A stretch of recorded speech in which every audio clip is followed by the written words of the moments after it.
Hey everyone, this is Mike Andes, and you're listening to the Business Bootcamp podcast. Today we're going to be talking about an uncomfortable topic that most people try to push aside, but has to be addressed. I've talked about it in the past lightly. Today we're going to talk a little bit deeper, and we're going to be talking about depression and suicide in the entrepreneurial community. Before we get into today's show, though, a big thank you to today's sponsor, which is Gusto. If you haven't already, go to gusto.com/bootcamp and see the cheapest and most user-friendly experience of submitting payroll ever. Not only is it the cheapest at $6 per month per employee, it's going to be super easy for you to submit payroll, submit the hours, and it does the rest for you. So go check it out today. Go to gusto.com/bootcamp and get a free 90-day trial of their software. So today we're going to be talking about overcoming entrepreneurial depression. And this is something that I've mentioned before briefly on the podcast several times. And I do feel that one day I'll probably write a book on it, but not in the near future. I'd say probably in the next 3 to 5 years. It's something that the fine print to all of this is I'm not a depressive type of person. I'm pretty moody, but I'm never depressive. I'm never really suicidal or anything like that.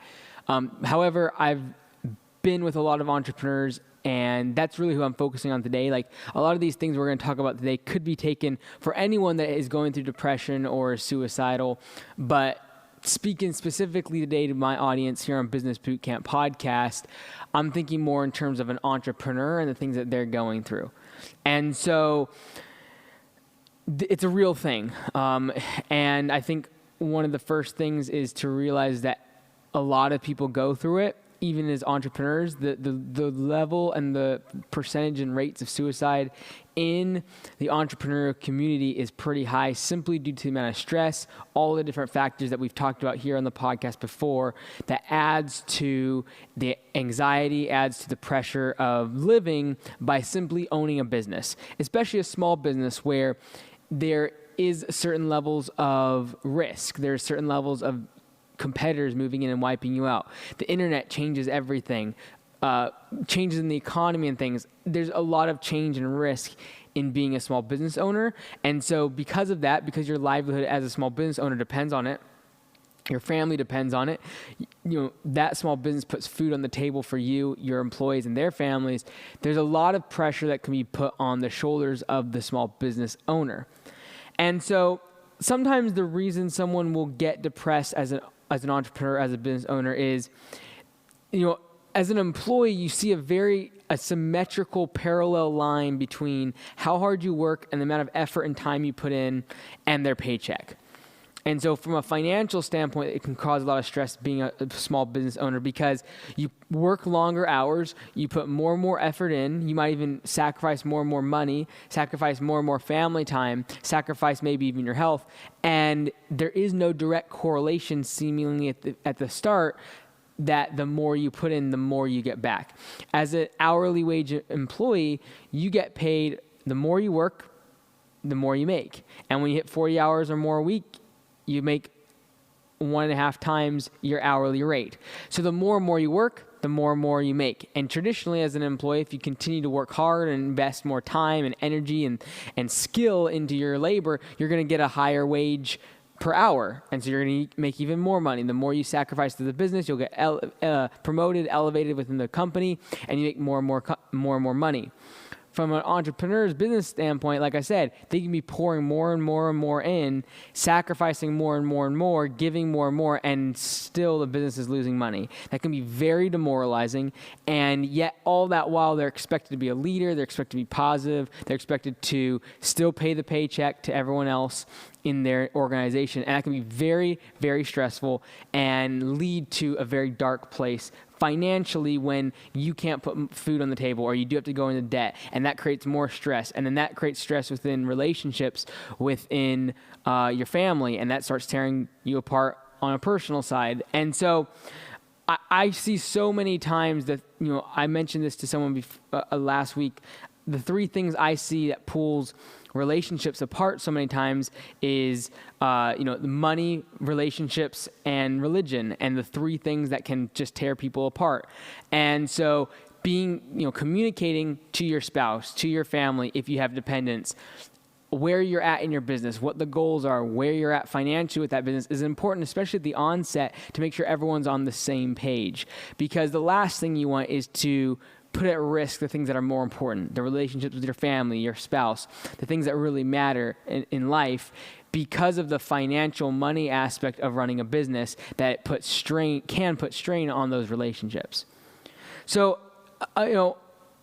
there's part of being an employer too and a business owner is a lot of times you get disappointed with the people you're working with, because it's easy to expect them to care as much for the business as you do. And even if you don't, even if that's not something that you face and you're not a perfectionist, like I am, even if that's not the case, it's very demoralizing when you have, say, 3 or 4 employees and one of them's been with you for a long time and then they leave and it leaves you in a big hole, or you have to go train people, or if you have a turnover in one position a lot, it can just create a very demoralizing thing where you feel like you're alone. You're the only one that cares about the business. You're the only one that cares about the customers. And it gets very lonely because you feel like everyone else has a plan B and a second option to go get another job. And yet you're stuck there holding everyone else's, when everything, falls, you're the one that has to pick it all up, all the pieces.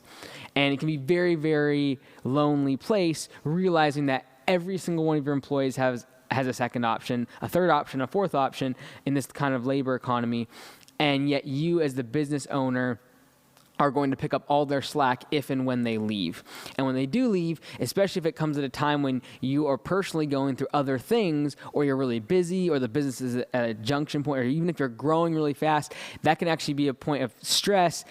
Therewith, in that moment, someone leaves that you've trained, that has been there for a long time, that is a tenured employee that you can depend on, and then they leave for whatever reason, and it can be very demoralizing. And you realize that everything really does fall back on you at the end of the day. So, but today I don't really want to just focus on why business owners fall into depression or a dark place. I want to actually, how do you get out of it, or how do you avoid it, or how do you make it better? Because I've talked about before in the podcast the loneliness of being an entrepreneur and how hard it is, and even about depression and things like that, and thinking about suicidal things during those dark places, hurting yourself, hurting other people. I've talked about that before, but today I want to actually give 10 or 11 things that I was thinking about and that I've either talked to other individuals in the entrepreneurial community or other people who have gone through these kind of depression things before. I've talked to them, and from my observation, these are the things that would help some people. And this is not an exhaustive list, but for a lot of the individuals I've talked to, some of these things can help. And some of them might seem really elementary, some of them might seem really basic, some of them might seem very mechanical, like you're forcing yourself to do something. But maybe this isn't the episode for you. Maybe some of these things wouldn't work for you, but I think for someone listening, one or two of these things might be the key that helps you think about something else when you come to that dark place. And in that, when I say dark place, where that is and what that is for you and what it's felt like for you. I've come to that place before. Like I said, I've never been suicidal, but it definitely come to places where you just feel like kind of giving in. You kind of question yourself in terms of, are you an entrepreneur? Can you run a business effectively? Is it really worth the pain? Should you just go get a job? You start second guessing and having regrets about maybe not going to school or getting a better education or taking someone else up on a job offer that they gave you. And you start having doubts and questions and fears and anxieties, and it just becomes like this big thing and becomes really elevated in your mind. And all of a sudden it's like this encompassing thing for you. And especially when you get alone, it can really affect you and really come to, like I said, a dark place. So first of all, number one, I would say is, first of all, you have to be self-aware enough to realize you are struggling, especially if you have clinical depression. And you got to realize, you got to be self-aware enough to know that you might need to temporarily address it with medicine, or even to have a medical a mental health professional help you. It's not a bad thing. There's a massive stigma around mental health that I think in the next 10 or 15 years will be broken in our society. But mental health is something that the medical community necessarily doesn't understand very, very well. It's something that over the past 15 to 20 years has become more and more of a topic of discussion with the rise of technology, social media, and things like that, and how it's affecting us. And so I think that so many people have a stigma around mental health, depression, having these thoughts of loneliness or suicide, and because of that, they don't deal with the issue, or they're too ashamed, because this is the deal. When a lot of these things that I'm talking about today is us as entrepreneurs, the majority of us are type A go-getters. We don't like to really necessarily maybe take advice, or we're kind of hard-headed and stubborn and we just like push things through ourselves. And so when it comes to times when we feel alone, we're much less likely to reach out and ask someone for help. Like I know that for a fact for me. Like I would just never ask someone to help me just because I'm that way in my mind. Like I'm going to get through this. We're strong-headed.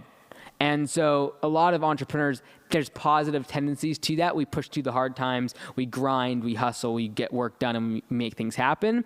But on the flip side of that, when you actually are going through something and you need someone else to help you, whether it be from a medical standpoint or mental health professional, even going on medicine for a while to get you through those periods when you do want to hurt yourself or you're really, really low, it's not a bad thing. I think it's actually a level of maturity to realize that, hey, like I am a certain way. I'm going to be a little bit stubborn. I'm going to be a little hard-headed. I'm going to need someone to step in and help me during these times. And I don't think there should be a stigma around reaching out for help from, at the very highest level, a medical, like someone that's a professional at mental health and medicine, even just reaching out to more of a friend at a friend level, which we'll talk about in the future. But it's something that has to be, you got to be self-aware enough and humble, but not even humble. Like I don't think there needs to be humility around the fact, like the thing is, if someone breaks their leg out there, no one blames them for going to the hospital or calling an ambulance. Like you're hurt, you're injured, you need help. And yet, for some reason, when it comes to mental health, someone that is suicidal or depressed, because they can go and deal with those symptoms by themselves alone without anyone seeing, they won't call for help. And they think somehow that they can just get through it themselves, or that they're just different, or they're weird, when in reality, they're just as sick as the individual who has a broken leg, but it's only having a physical manifestation, and other people are able to recognize it easier than a mental health condition where no one can see it and you can deal with the symptoms of it alone by yourself without anyone seeing, and it's very hard to diagnose. And so I think the first thing our society has to do over the next 10 to 15 years is get rid of the stigma around mental health and the conditions of depression and suicide and things like that. Before we can even start dealing with the problems and creating solutions, we have to get the stigma around it so we can actually have conversations about it. And that's really the main reason why I'm having this podcast today, is to open up this conversation. Whether it be between you and your partner, between you and your spouse, between you and your employees, between anybody. Having this conversation and talking about these things takes away the stigma that no one wants to talk about it, when we would always we talk about cancer, we talk about heart conditions, we talk about all these diseases or ailments or sicknesses, and the cold everyone gets shots for like all the time. It's just like a normal thing. And yet when it comes to depression, mental health, everything from eating disorders and all the things around the mental health kind of world, somehow, for some reason, we just kind of push it aside. We don't really talk about it, and we kind of feel weird talking about it, because simply due to the fact that we can't lay our eyes on it. It's very hard to put our eyes on it. It's something we can't touch, we can't see.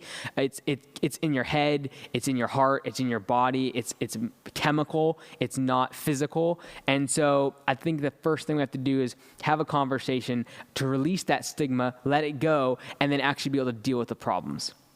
So first of all, number one, I've wrote down here, I just have some notes today, is being self-aware enough if you do have clinical depression, if you do have suicidal thoughts, to actually reach out and not feel like you're a loser, not feel like you're giving in, not feel like you're somehow weird by doing so, but that you might need temporary help, whether it be from a mental health professional or from medicine and different types of drugs that can be used to alleviate temporarily for you to get through those hard times and get back on your feet. Number two, I would ask yourself the question, if you're actually thinking about depression or anything like that, is the problem temporary? And this is something that I said a long time ago. Is kind of a phrase I said, and that was, many times suicide is a long-term solution to a short-term problem, but the person fails to see the end of their dark place. So a lot of times when you look at suicide, someone takes their life, and if you look at the situation that actually caused them to do that or pushed them over the edge, it's actually something that would have kind of played itself out. It would have ended up working out. It maybe was a relationship that didn't work out, or a business that failed, or they went bankrupt, or they lost their house, or whatever it was that happened. They have a long-term solution, which is for suicide, it's killing themselves, which is permanent. They have a long-term solution for a short-term problem. Like if you go bankrupt, in 7 years, it's off your record. Like it's a short-term issue. But it can become very inflated in our minds and become as if it's not short-term, if it is permanent, when in reality, the decisions we make through the time of that depression or through those times of suicidal thoughts need to be geared towards the fact that we just need to get to the temporary. Because on the other side, in the long term, we need to make decisions that are going to fortify our growth and our expansion and getting out of that place, and that suicide is not the answer for that. Third thing I wrote down is what is going right. So really it's like focus on the good. So many times you get in this dark place, everything seems negative, everything that you see annoys you, everything in your business, then you go from your business because there's financial pressure, you go home, and then everything with your relationship is wrong, and your kids this, and then all of a sudden everything starts annoying you, and you start really focusing on the negative things around you. I would really challenge you to focus on the good things. What's going right in your life? And for everyone, regardless of how low you are, there is something good happening. And if you're living in the United States, that's a huge thing for you. That's a huge plus. There's opportunity. We don't have war happening on our streets every day. We don't have people walking down the streets with machine guns or busting into our houses on a continual basis. We don't have that fear in general in most parts of this country. There's so many things we can be thankful for and see that are positive in our life. It can be everything that's so basic, from stepping outside and having clean air, to a sunset, to the way that someone smiles at you, or they do something kind for you. There's so many things that we can be thankful for, and focusing on the good. And one of the things that I do, and I try to think about when I'm kind of getting into a kind of not what's the word I'm looking for, kind of a melancholy kind of state, moody state, is in the morning is my biggest thing. Is to try to snap myself out of it, because I've slept. If I sleep decent and I wake up, having the morning affirmations, being thankful for things, and starting to get your mind in the forcing it to start picking up on stimuli that you're thankful for and that are positive, is a good way to start your day out right on the right foot. Instead of waking up and right away being like, oh, I hate my job, or I don't want to go in the office, or this coffee is not hot enough, or I didn't like this, or I stubbed my toe getting out of bed. Try to force your mind to start coming up with things that are positive in your environment. And what I try to do is kind of try to come up with one new thing every day, completely new. Something, and after doing it for a few years, you almost start running out of things you think, but somehow you just keep thinking about, I'm thankful for the new pair of shoes I got.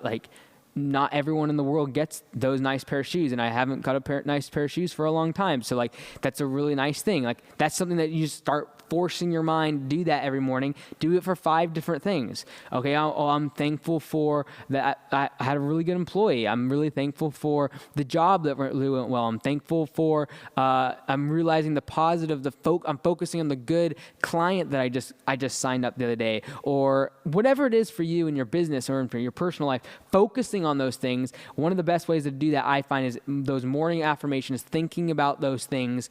And whether it be, if you're religious, for me, me, it's prayer and it's reading the Bible. And those are the things that really allow me to get off to a positive start in the morning.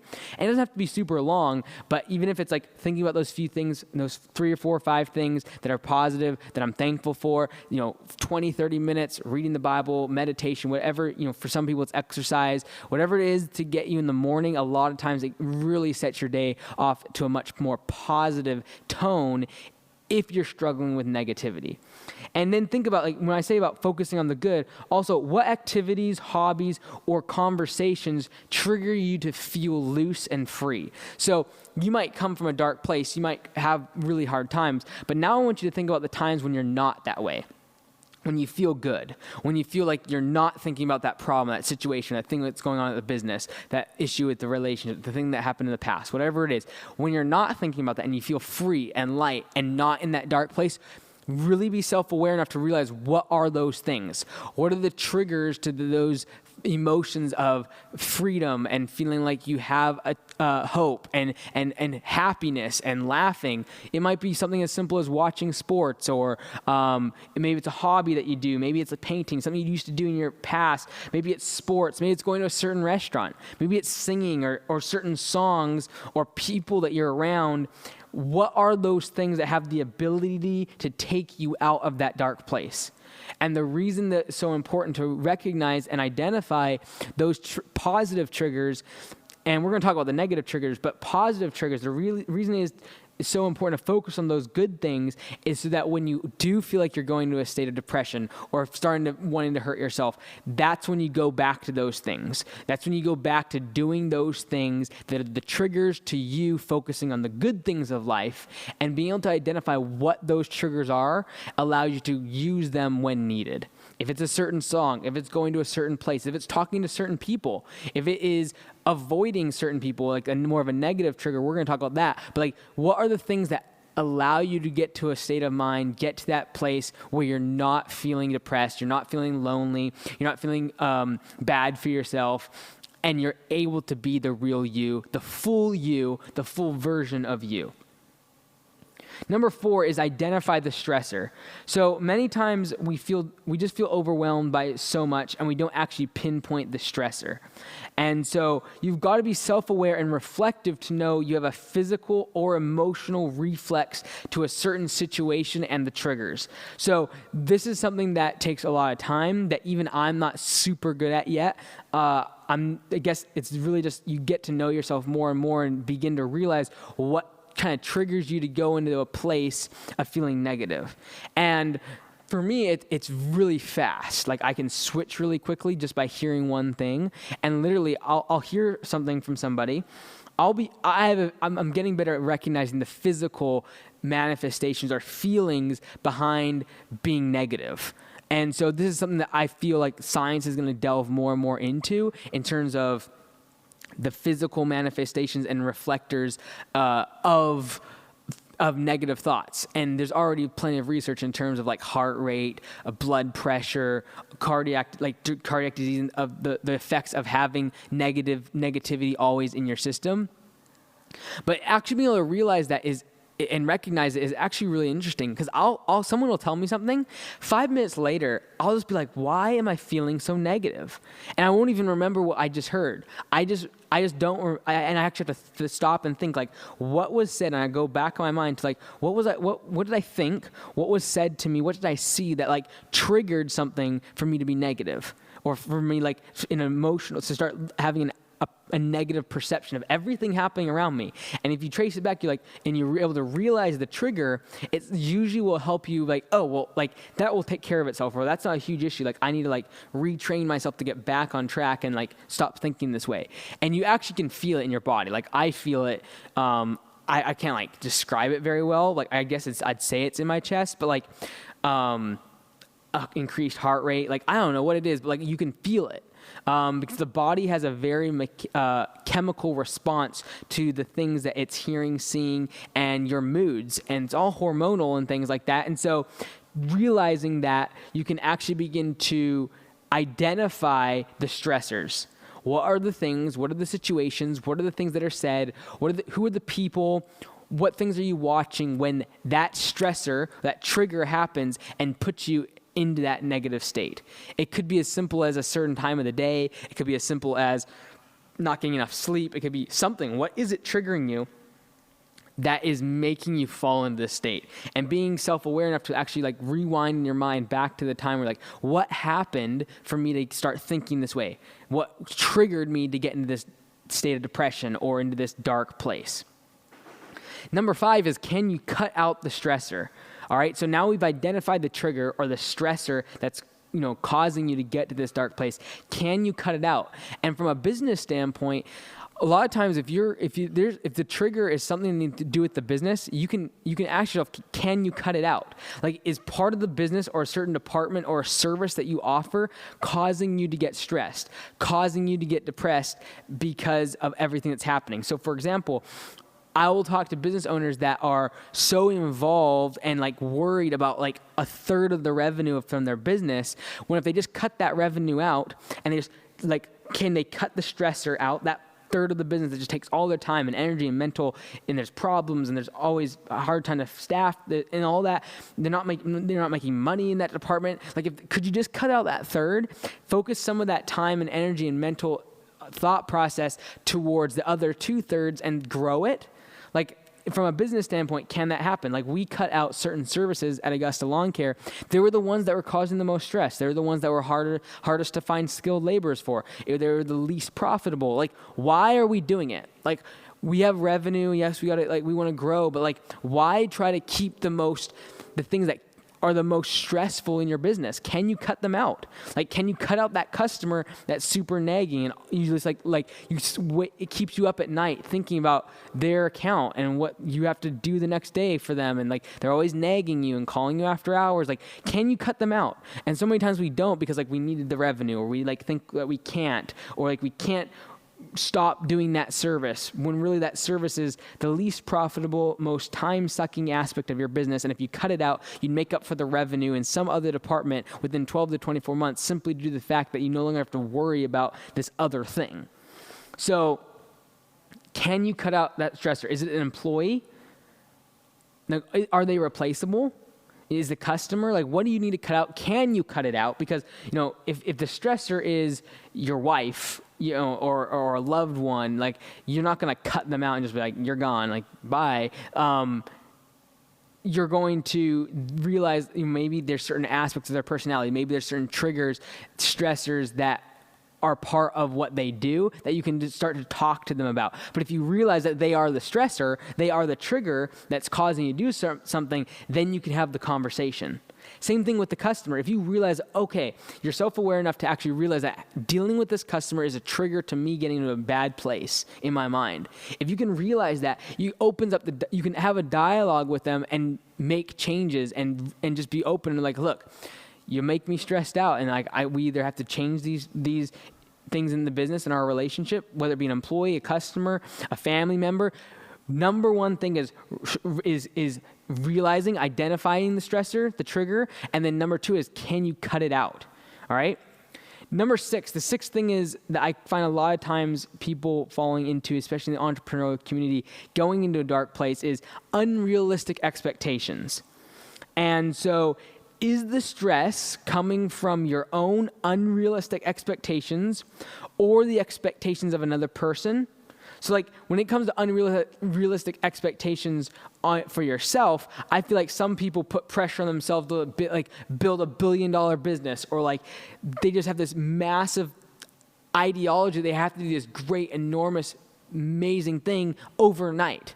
And so because they're unrealistic expectations, they are setting themselves up for failure, and thereby setting themselves up to feel like they're worthless and they're not good enough, and that they didn't meet their goals or whatever. When if they actually step back and realize that like the chances of them doing that are like 1 in a billion people will actually do that business in that amount of time and make that much money, it's just crazy to think that you're going to be that individual and that you're going to bank your happiness and your contentment on being that 1 in a billion, being that 1 in 500,000 people that make $1 trillion business.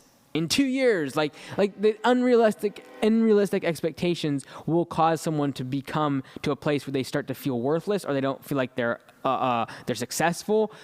And it's absolutely crazy. What's more crazy is when someone's unrealistic expectations from an external person begin to affect them. Like maybe it's a parent and they were really successful, and now you have pressure or expectation that like you have to become that. Or maybe even like if you're living in the shadow of some other person or you're a family member, and they just put pressure on yourself, these expectations that you've kind of put in your mind that you have to become can really cause someone, and like the chip on your shoulder, that's one thing, right? Like expectations, like someone says like, you aren't worth anything, you aren't going to do anything, and there's a chip on your shoulder that kind of drives you through and pushes you. And a lot of entrepreneurs, business people have that. We got the chip on our shoulder from something that was said or done, and we want to prove someone wrong. But if you allow those expectations to get too much and just to rule your mind, that chip can become a very heavy weight on your shoulder as you begin to progress, if you allow it to dominate you. And if you allow it to become governed by if you allow your expectations to be governed by the opinions and expectations of others, you're setting yourself up for an absolute failure. Number 7 is physical health affects mental health. This is a big one. The first thing when someone comes to me and they're talking about feeling suicidal or being depressed or really anxious or something's going wrong in their business, the first thing I'm thinking about is like the basics. Eat, sleep, diet, nutrition. Like, how are you doing? Like literally those 4 things: sleep, diet, nutrition, exercise. Like, are you sitting all day? Your body needs to be mobile. You need to get your heart rate up. You need to sweat once a day. Like, you need to stretch. Your body is literally like the fascia and the soft tissue is just like, it needs to have that release. It needs to be stretched out. It needs to have that cardiovascular endurance. It needs to do something for 20 minutes.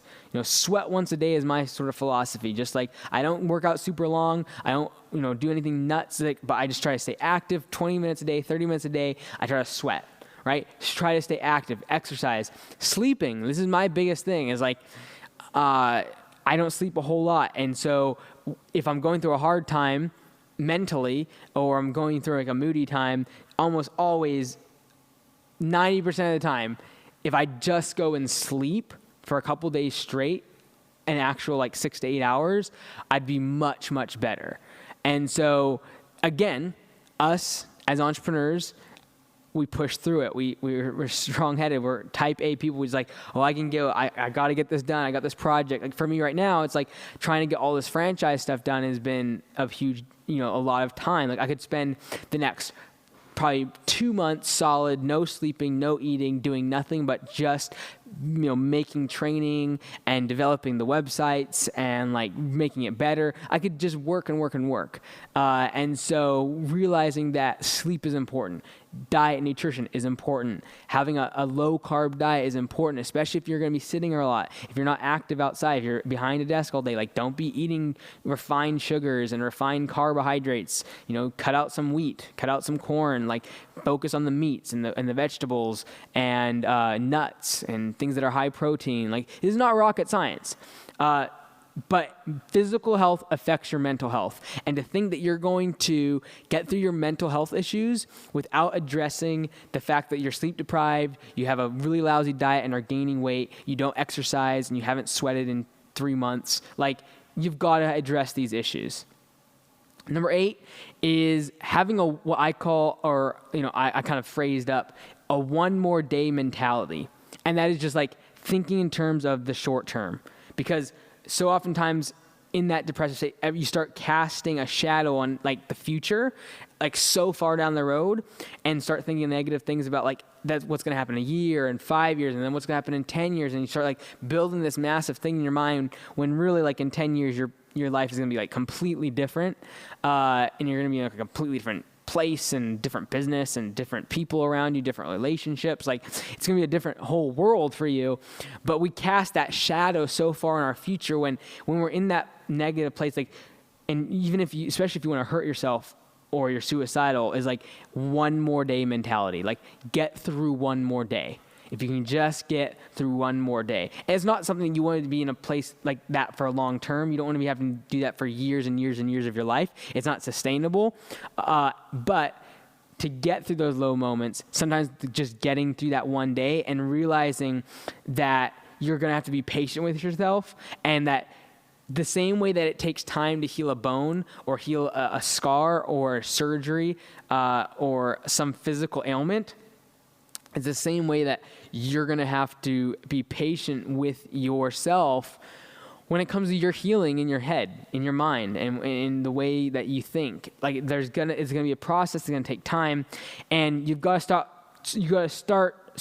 stop trying to cross bridges way before you get to them. Trying to fix the business, trying to hire the next employee before the employee that they're going to replace even quits. Like, okay, well, what if they quit? And then who would hire them? And then if that happens, then what about this? And then if the economy turns down and then they leave, and then what if just crossing bridges way in advance, starting to think about 2030. And you start worrying and building up something in your mind, or whether it be in your personal life or in your business, you just build up this massive thing, and all of a sudden you're crossing bridges and making decisions and getting worried about things that are so far in the future they're probably not going to happen. But having that mentality of just I'm going to live one more day, especially if you're suicidal, I'm just going to live one more day, and thinking about the devastation it would be to those who do care about you if you did take your life, if you did end it all, if you were selfish enough to kill yourself, what it would do to the people who do love you, who do care about you, to your family, to the employees, the people who you have positively affected, the devastation it's going to do to them. Maybe you have to think about that to keep that one day mentality. I got to get through this one more day. I got to wake up one more day. And just thinking in the short term, because we can start casting shadows otherwise so far into the future that it's always going to be it's always going to be that way. It's always going to be, we're always going to have those issues. We're always going to have those problems, when in reality, most of the time we're going to get through it in a short-term solution. There's going to be it's going to be a short-term issue. We're going to get through it. Maybe it's a day, maybe it's a week, maybe it's a year, maybe it's 5, maybe it's 10 years, but you'll get through it. And so using that one-day mentality can be effective. And sometimes, number 9, I have deal with the root of the problem. This is the hardest one, because dealing with the triggers, the thing that kind of tips you over the edge and gets you in that state, is important. But being willing to deal with the uncomfortable, deep situations or people that caused your mental state, and being willing to do the hard work, that's tough. Actually being able to okay, I know what triggers me, or I know what kind of makes me go into this state, but then be able to go even deeper than the trigger and realize the cause, what happened. It could be something in your childhood. It could be a divorce. It could be something from your family that messed you up. It could be a business deal that messed you up, and someone did something that broke your trust, and now you have that issue. Whatever it is, trying to go back and actually find the root of why you can even be triggered to go into that negative state, that takes a lot of thought. Sometimes it's not even possible to actually realize why. Sometimes we just have hormones, and we're going through things in our life, and we're humans, and we got all these environmental stuff, and you got radiation, you got technology, all this stuff happening. We're humans. We aren't the strongest things in the world. We're not the best things. No one's tough or ironclad. Everyone has issues and problems. And so sometimes you can't find a root. You can't find a reason. You can't pinpoint that's the reason why. But the reason I find it effective to actually try, or actually to dig deep and you know what, that might have scarred me as a kid, or that situation with that relationship, when that ended and that broke in a negative fashion, it changed my whole perception on trusting people and trusting employees and trusting customers.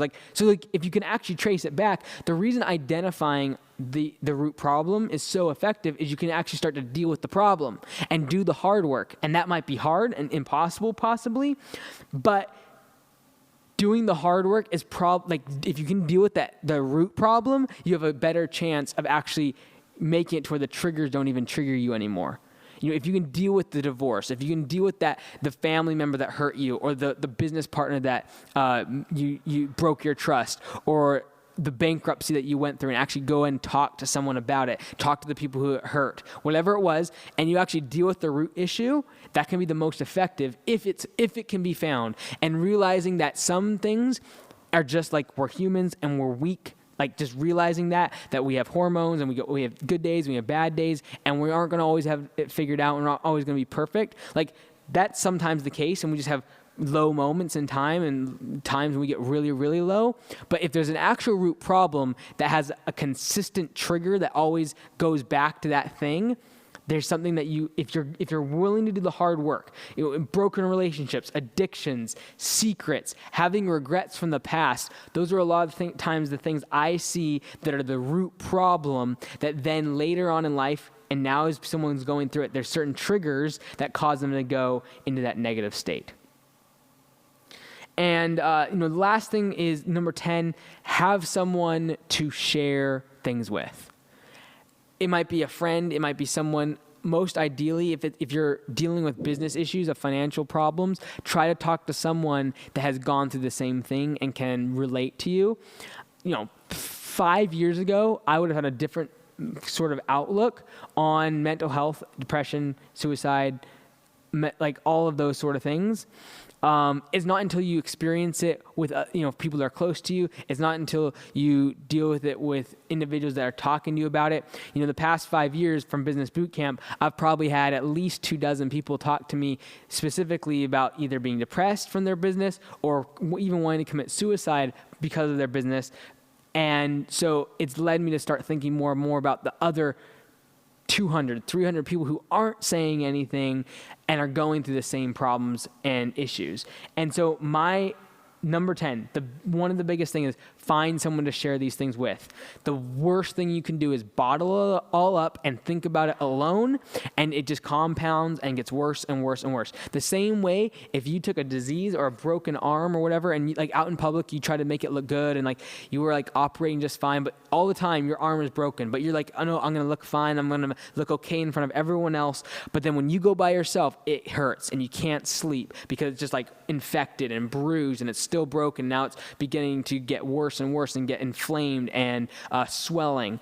The same thing can happen for mental health conditions. If you don't deal with it, if you don't go out and get help, if you don't go talk about it and expose it with someone else, and you just bottle it all up inside when you're alone, it's just going to get worse and worse, and it's going to start affecting other parts of the body. It's going to start affecting other parts of your mind when we're talking about mental health. And so deal with the issue. Go talk to someone else about it. We've got to remove the stigma where we deal with, we fight all these things by ourselves. And when we get to these dark places, we actually retreat from people instead of that being the time when we actually need to draw people in and get help and support. And it's completely backwards. For some reason, when people think about depression, they think that's if I'm in a depressive, moody, down space and spot in my life, I'm going to retreat from everyone else. I just want to run away from everyone else, when the thing they actually need to do is invest in others and allow others to support them and be more and more connected. And it might be a friend, it might be a family member, it might be a spouse, it might be a parent, it might be a counselor, it might be a pastor, it might be someone that you trust or look up to in a business sense if you're going through more of a business stressing situation. And getting that support, giving how you're feeling, what you're going through, and then getting their feedback, getting their support, or even just having an ear for them to listen. So that when you get to that negative place, you can have someone to lean on. That's important. So that was number 10. Those are the 10 things that I've talked about with a lot of people, and most recently this past 2 weeks of 3 or 4 people. So I wanted to kind of talk a little bit more deeper about it. Like I said, this is a topic I'm very passionate about. I feel like we don't talk about it enough. We talk about the money, and we talk about the marketing, and we talk about go, and push and grow and build the business and hire people and more, and go for an IPO and all these things. And we fail to realize that it's putting a lot of stress on the people who are trying to get there and have unrealistic expectations, or they've had issues in the past, or they've had these have dark moments. And we're going to lose people that are dear and near to us if we don't deal and talk about these issues before they actually become festered and affect other parts of the body. Like I said, in terms of that physical ailment just being neglected. So I just wanted to bring that as a topic today. I know it's kind of like a downer or a negative thing perhaps, but I think for some people it might be just what they need. to reach out to somebody else and to ask for support and say, I need help here. So I hope that helps someone today. If you have any questions or you want to talk to me about something, businessbootcamppodcast.com. You can find me there, and I'd love to help you in any way I can. Thanks so much, and I'll see you next time.